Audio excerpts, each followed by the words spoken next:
ये हम सब पे है। देखो ना, आपका कौन सा ऐसा साधन बल है जिसके बल से आप यहां बैठे हैं?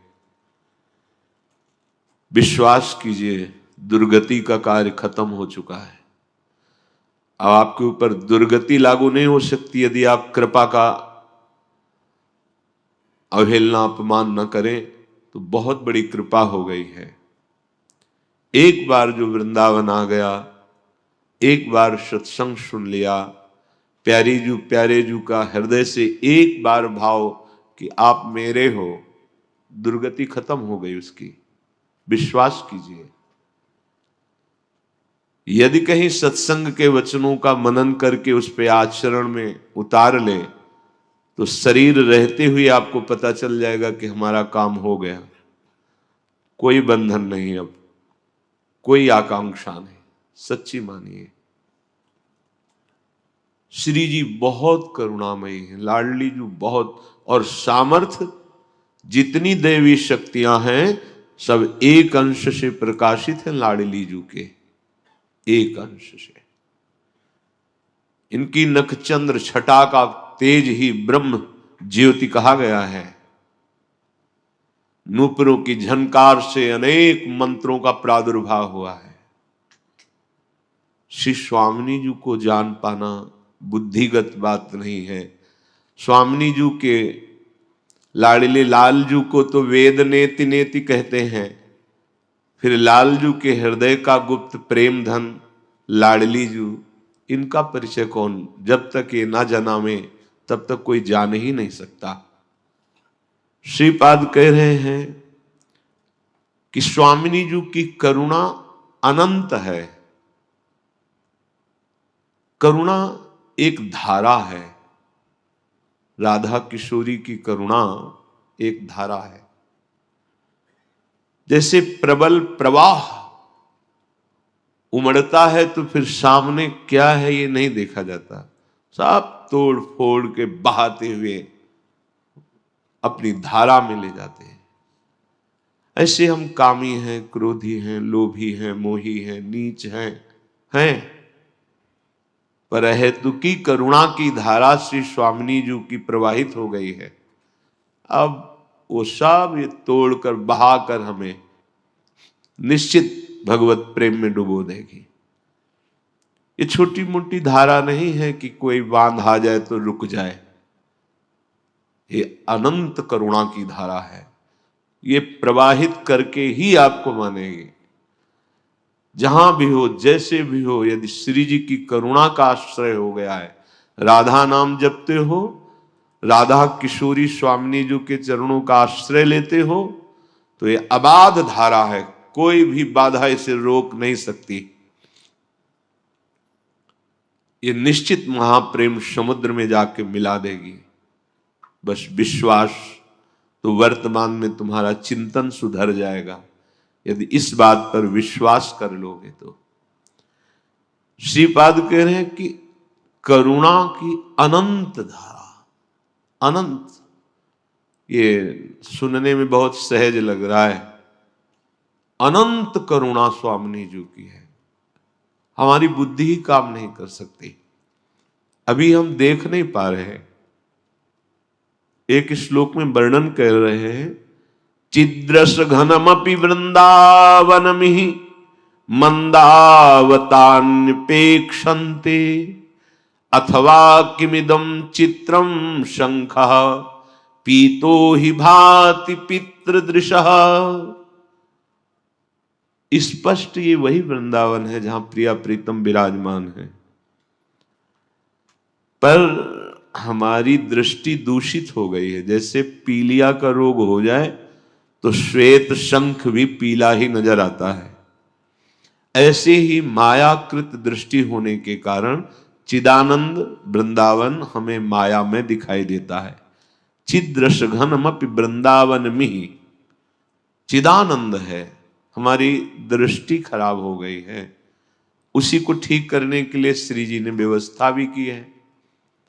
धाम का आश्रय, धाम का वास, सत्संग, नाम जप, गलत आचरणों का त्याग, इसी से हमारी दृष्टि पावन होगी।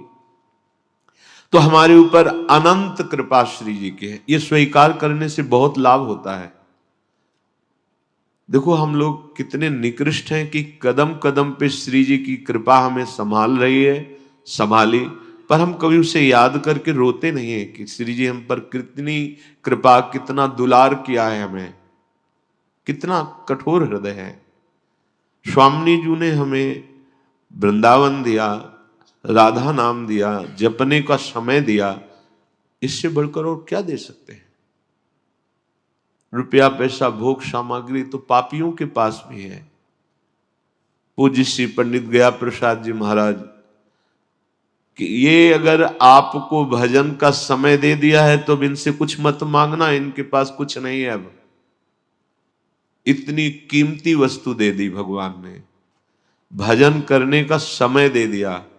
नहीं, भगवान की अचिंत्य माया शक्ति भजन करने ही नहीं देती, ऐसा फंसाए रहती है कि प्रभु का चिंतन ही ना हो पावे। पर कितनी करुणा, भजन का हमें समय दिया। अब हमें ये विश्वास कर लेना है कि जो हमें मार्ग मिला है इसी में हमारी प्यास बुझेगी और कहीं नहीं। सच्ची कहते हैं, निंदा स्तुति की बात नहीं है। 20 वर्ष हो जाते हैं, चित्त का समाधान नहीं होता है। बातें तो ऊंचाई की होती हैं और जब स्थिति देखा जाता है तो अपने लोगों की बहुत नीची गिरी स्थिति होती है। तो क्या हलवा की बात कर लेने से आपको हलवा की पुष्टता का अनुभव हो जाएगा क्या? आपको पूरी प्रक्रिया मालूम है कि हलवा कैसे बनाया जाता है, तो एक बार बना के तो पाइए ना, तब तो पता चलेगा। केवल प्रक्रिया याद कर ली और दूसरों को सुना दी, उससे हलवा का स्वाद ना आ जाएगा। ना सुनने वाले के आएगा ना आपके आएगा। अगर आप पाए हैं तो समझ में आ जाएगा। बातें चाहे जितनी ऊंची करो, टिकोगे नहीं वहां, टिकोगे वहीं स्थिति जहां है। 5 मिनट वार्ता में लिखा जा सकता है उसकी स्थिति कहां है। चाहे जितनी ऊंचाई से बात शुरू करे, उसका विश्राम वहीं होगा जहां उसकी स्थिति है। अपने आप ये अचिंत शक्ति के द्वारा होता है। तुम्हारा छल टिकेगा नहीं। जहां आप वार्ता करोगे बस 5 मिनट आपको बोलने दिया जाए, 5 मिनट में ही आपकी स्थिति पता चल जाएगी कि बोल कुछ और रहे हो, स्थिति आपकी कुछ और है। क्यों धोखा कर रहे हो? अपने साथ क्यों धोखा कर रहे हो? जिस महान स्थिति के लिए तुम्हारा जन्म हुआ है, जिस महान स्थिति को प्रदान करने के लिए संयोगी बना है, वो तुम्हारे लिए है। उसमें नाटक करने की जरूरत नहीं है। सच्चाई से चलो तो वो स्थिति तुम्हारे हृदय में प्रकाशित हो जाएगी। जो तुम्हें मार्ग मिला है इससे अधिक सुख कहीं नहीं है। जब सुख का तारतम्य शास्त्रों में देखा गया, एक बार वर्णन हुआ था कि चक्रवर्ती सम्राट, स्वस्थ शरीर, सुंदरियां उनकी सेवा में, सारे रत्नों का स्वामी और पूर्ण शास्त्रों का ज्ञान रखने वाला, उसे एक मानुष सुख कहते हैं। ऐसे क्रम से वर्णन हुआ था। उस मानुष सुख से बढ़कर गंधर्व सुख से फिर जो देवता बनते हैं, देवताओं से भी जो नित्य देवता हैं, फिर उनसे भी प्रजापति से परमेष्ठी पद, और ब्रह्मा जी से शास्त्रों गुना सुख मोक्ष पद पर स्थित महापुरुष को, जीवन मुक्त महापुरुष को होता है। और उस जीवन मुक्त महापुरुष के आगे 17 शून्य गुणा किए जाएं तो बोले जो सुख होता है वो प्रिया प्रीतम के चरणारविंद के आश्रय का सुख होता है। इसलिए यहां कह रहे कि जो सुख का मार्ग तुम्हें मिला है इससे बढ़कर सुख कहीं नहीं है। वैसे भी जो विषयानंद का पूर्णतया त्यागी होता है और शास्त्र ज्ञान संपन्न होता है, वही शांतानंद को प्राप्त होता है, जिसे शांत रस कहते हैं। फिर इस शांत रस से भी बढ़ करके अद्भुत सुख प्रदान करने वाला दास्य सुख है। दास्य सुख से भी बढ़कर के सख्य है, सख्य से भी बढ़कर वात्सल्य है, वात्सल्य से भी चरम सीमा का सुख कामता भाव है, और उससे भी बढ़कर सहचरी सुख है। तो जो तुम्हें यहां सुख का मार्ग मिला, इससे बढ़कर और कोई मार्ग नहीं है, और कोई सुख नहीं है। विश्वास करो, खड़े हो इतनी ऊंचाई पर और चाह रहे हो नीच भोगों में सुख, तो ये अवहेलना हुई ना, अनादर हुआ ना। आप अपने सौभाग्य को दुर्भाग्य में बदल रहे हैं जो लाडली जू ने कृपा की है। ये वृंदावन जिनका है ना, वो असीम शक्तियों के स्वामी हैं। देख लो, निर्मर्याद विचित्र शक्ति सहजा, सीमा नहीं है कि इतनी शक्ति है, असीम शक्ति।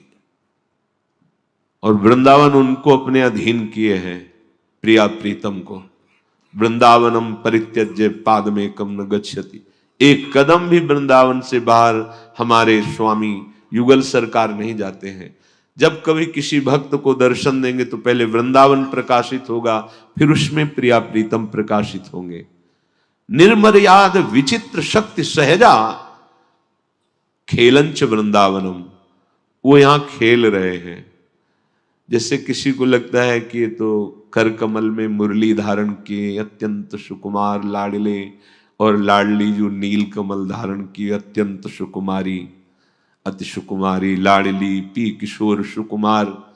तो जितने दिव्यास्त्र हैं ये सब इनके चरण चिन्हों में विराजमान हैं। जहां भगवान सुदर्शन चक्र कर कमल में धारण करते हैं, वो सुदर्शन चक्र लाडली जी के चरण चिन्हों में है। ऐसा कोई न समझे कि बहुत सुकुमारी प्यारी जो हैं तो हमारी रक्षा कैसे करेंगी। जितना वैभव ऐश्वर्य अनंत शक्तियां सब श्री जी के गोरे चरणारविंद में है। निर्मर्याद विचित्र शक्ति सहजा, यहां अद्भुत सामर्थ्य विराजमान है। खेलंच वृंदावनम, ऐसे असीम सामर्थ्य वाले प्रभु युगल सरकार श्यामा श्याम यहां खेल रहे हैं। तद राधा करुणा कटाक्ष, स्वामिनी जी की करुणा कटाक्ष आप पर हुई है, तभी आप यहां बैठे हैं। राधा कृपा कटाक्ष हो गया, फिर भी आप विचलित हैं। अरे भगवान शिव चाहते हैं राधा कृपा कटाक्ष, बड़े बड़े महापुरुष चाहते हैं राधा कृपा कटाक्ष, और आपको प्राप्त हो गया। क्योंकि जिनको वृंदा विपिन है कृपा ते नहीं की होए, वृंदावन में तबै तो रहन पाई है सोए। यहां आना, यहां रहना, ये सत्संग सुनना, राधा राधा जपना, ये राधा कृपा कटाक्ष का स्वरूप है। पर अत्यंत तुच्छ सुखों के लिए हम इसका त्याग कर देते हैं। बहुत एक घाटे का सौदा है ये, बहुत बड़ा भ्रम है, बहुत बड़ा भ्रम है।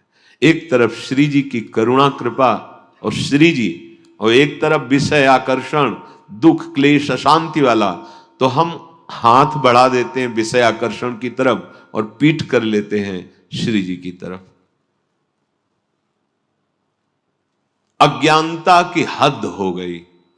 एक तरफ जीवन मुक्तता है, एक तरफ घोर बंधन है, एक तरफ परमानंद है, एक तरफ घोर दुख अशांति है।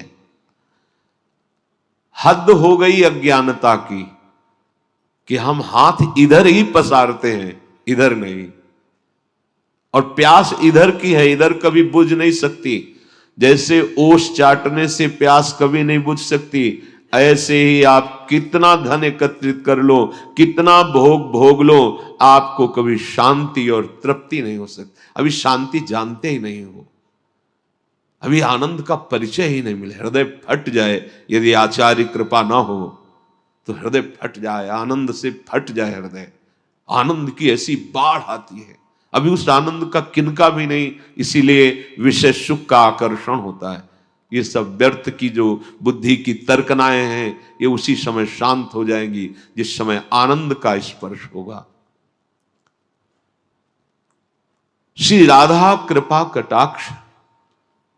फिर मैं सोचता हूं कि मेरी दशा ऐसी क्यों है। जब मेरे ऊपर श्री जी का इतना कृपा कटाक्ष है तो फिर मेरी दशा ऐसी क्यों है। क्योंकि हम उस कृपा कटाक्ष का आदर नहीं करते। जब श्री जी हमें इतना दुलार करते हैं तो उनके सिवा फिर हमारा चिंतन नहीं हटना चाहिए, उनके सिवा और कहीं चिंतन नहीं जाना चाहिए। जिह्वा पे राधा राधा, अरे कब जीवन की शाम हो जाए कुछ पता नहीं। आप लोग पता नहीं किस बल पर बेपरवाह हैं, आपको विरह नहीं सता रहा, आपका हृदय नहीं जल रहा श्री जी के लिए, आप चैन से खा रहे हैं, सो रहे हैं, खेल रहे हैं, आपको ये नहीं लग रहा कि पता नहीं कब श्वास रुक जाए और हमारा काम नहीं बना। ये हृदय में जलन नहीं आ रही। दुख की तो अब कोई परवाह मत करो। बड़े भाग्यशाली जन हैं जो इस मार्ग में कदम रखते हैं। पाप आत्माओं को तो अवसर ही नहीं मिलता, प्रभु देते भी हैं अवसर तो टुकरा देते हैं। जो इस मार्ग का पथिक है, प्रियालाल के प्रेम रस का रसास्वादन करने वाला, चाहे जितनी भी पीड़ा हो, मन में भी हो व्यथा पार, संकट पर संकट भी आवे, टूटे नहीं भजन का ताल। समझ लो भाई, यह है मार्ग, यह है राधा कृपा कटाक्ष। गुरुदेव श्री जी, श्री जी गुरुदेव, कृपा कटाक्ष हो गया। अब ऐसी हिम्मत धारण करनी पड़ेगी आपको। ये बैठा लीजिए, अगर प्रेम प्राप्त करना है, भगवत प्राप्ति करनी है, प्यास बुझानी है, तो ये हिम्मत, ये धैर्य धारण करना पड़ेगा। चाहे जितनी भी पीड़ा हो, मन में भी हो व्यथा अपार, संकट पर संकट भी आवे, टूटे नहीं भजन का ताल। पग पग पर कष्ट घेर रहे हैं, राधा राधा राधा, पार करते चले जाओ, घबराना मत। हर शूल इस मार्ग के पथिक के चरणों का फूल बन जाता है। दूर से दिखाई देगा शूल, और जब चरण रखोगे तो बन जाएगा फूल। डरना नहीं, बस डरना नहीं। और माया के मार्ग में हर शूल फूल नजर आता है, फूल समझ करके रखा तो फंस गया। ऐसा सूल चुभा कि आह भी नहीं बोल पाता। बहुत धैर्यपूर्वक, कितना भी संकट पे संकट परिस्थितियों, नाम नहीं छूटना चाहिए।